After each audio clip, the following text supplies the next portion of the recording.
Bismillahirrahmanirrahim. Assalamualaikum warahmatullahi wabarakatuh. Ketemu lagi dengan Oliver guys. Jadi kesempatan kali ini aku akan tes untuk sebuah kartu grafis ya. Di sini aku dapetin kartu grafis kubu hijau Nvidia GeForce GTX 1060 3GB GDDR5 guys.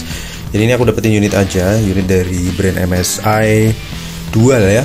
Jadi ini dilengkapi dengan dual fan ya, seperti yang teman-teman lihat di layar di sini, dual fan, heatsink berwarna chrome.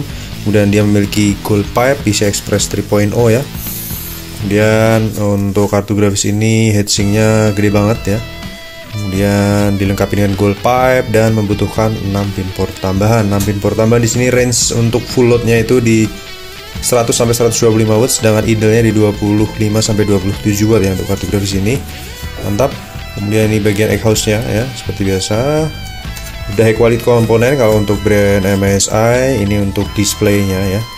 Di sini ini masih ada tutup portnya juga,